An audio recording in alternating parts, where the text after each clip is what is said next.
Hi guys! Ang iseshare ko sa inyo ay ang niluto kong adobong kangkong na may sahog na tofu o tokwa. Medyo marami ang hinimay ko na kangkong, ngunit mas marami ang naialis ko na dahon at sanga na matitigas.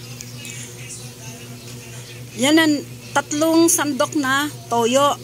Malit lang ang sandok na ginamit ko.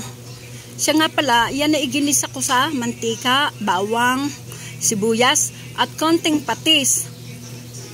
Malambot na ang kangkong bago ko nilagay itong toyo. At siya nga pala, may sabaw yan na 1 baso at kalahati. Ayan, lalagyan ko ng 6 na sandok na suka. Ang suka na iyan ay hindi masyado maasim. Local lang ang suka na yan. Ngunit sa bandang huli, lahat ng suka na ayan na ilalagay ko rin pala.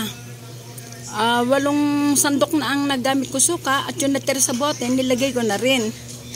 Hindi kasi pwedeng sukaan pag di malambot ang kangkong. Parang sitaw din niya na matigas. Yun ang aking pagkakaalam. Ayan, konting halo-halo pa para magsalo-salo na ang mga lasa o ricado. Ayan, lalagay ko na ang oyster sauce. 1 pack lang na maliit.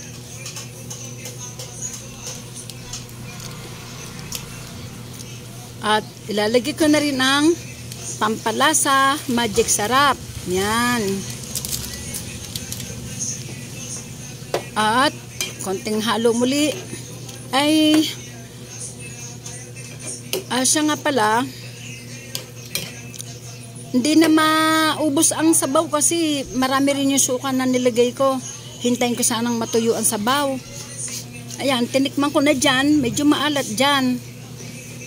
Kaya nilagay ko pa ng lahat ng suka na yun na nasa bote, na kudrado, na iligay ko lahat. Ayan, 2 sandok kunwari. Pero mamaya lalagay ko rin lahat yan. Kasi kakaunti na lang yung nasa bote eh.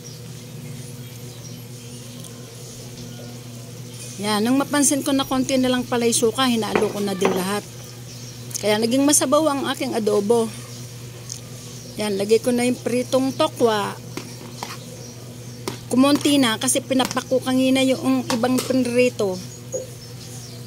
Yan, naging konti na lang. 15 pesos ang pritong tokwa na yan. Kalahati yan ng pinaglagay namin sa ginisang cauliflower at broccoli, kalahati. Ayan na, luto na ang aking adobong kangkong.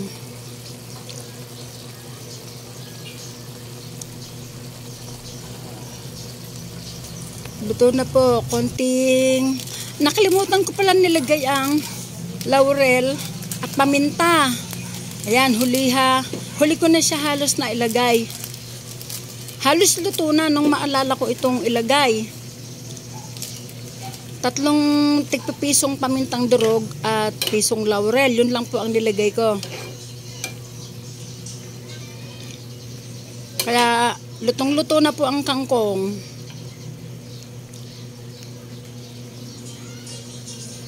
Ayan, maraming salamat po sa mga nanood hanggang sa dulo. Dito sa maikli ko lamang na video. Ayan, tinikman ko muli. Yun po, nilagay ko na yung panghuling suka. Maraming salamat po sa mga hindi nag-i-skip ng ads. Gayon din po ang ginagawa ko sa inyo. Hanggat kaya ko pong tatapusin ko ang inyong video. Maraming salamat muli sa mga nagtsatsagang manood sa aking video. Bye-bye.